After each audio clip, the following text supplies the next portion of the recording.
तो दोस्तों स्वागत है आपका अपने यूट्यूब चैनल में जिसका नाम है विद्या विलेज यूट्यूब।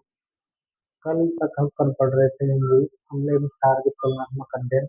अब हम उसका ही पार्ट दूसरा स्टार्ट करते हैं जिसमें अब अपन को सीखना है सूचक और इंडिकेटर के बारे में। सूचक को इंग्लिश में बोलते हैं इंडिकेटर। इंडिकेटर का मतलब होता है सूचना देने वाला।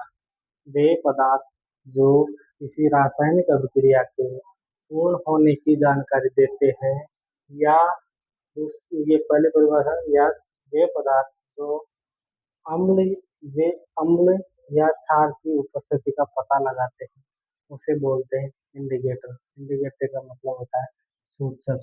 सूचक वे पदार्थ जो किसी रासायनिक अभिक्रिया के पूर्ण होने की जानकारी देते हैं ये या वे पदार्थ जो अम्ल या क्षार की उपस्थिति का पता लगाते हैं उसे बोलते हैं इंडिकेटर या सूचक। सूचक तीन टाइप के होते हैं जिसमें पहला पहला टाइप है उसको बोलते हैं प्राकृतिक सूचक, दूसरा कृत्रिम या संश्लेषित सूचक, तीसरा गंभीर सूचक। प्राकृतिक सूचक से बोलते हैं जो प्रकृति से प्राप्त होते हैं उसे बोलते हैं प्राकृतिक सूचक। प्राकृतिक सूचक एक तो हल्दी है, लाल पत्ता गोभी है, ये प्राकृतिक सूचक है। कृत्रिम सूचक में आते हैं मानव द्वारा बनाए जाते हैं प्रयोगशाला में, इसे बोलते हैं प्राकृतिक सूचक। प्राकृतिक सूचक दो है, मेथिल ऑरेंज और फिनोक्साइलिन। ये आरबीएससी में 2015 में पूछा था ये सवाल कि दो प्राकृतिक या दो कृत्रिम या मानव निर्मित या संश्लेषित सूचक नाम बताई। उसमें पहला आना था मेथिलोनिन, दूसरा होना था फिनोक्साइलिन। ये अगर आप जो क्वेश्चन को होए तो फिर दोबारा तो ये आपको दो नाम है। तीसरा है गंदी सूचक जिनमें से गंध आती है जैसे प्याज, लौंग, तेल। वनीला का रस जिसको बोलते हैं सिरका।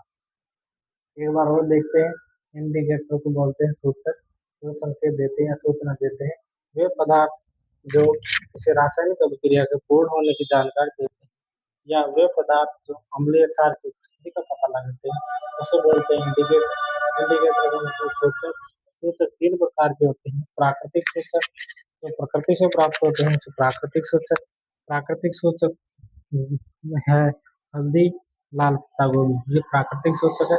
कृत्रिम सूचक या संश्लेषित सूचक जिसे वो मानव निर्मित सूचक तो दो होते हैं, मेथिल ऑरेंज नप्थेलिन। ये आरबीएससी द्वारा 2015 में पूछा गया सवाल है। और गंदी सूचक जिनसे गंध आती है प्याज और लौंग, तेल, वनीला का रस जिसे बोलते हैं सिरका। धन्यवाद दोस्तों।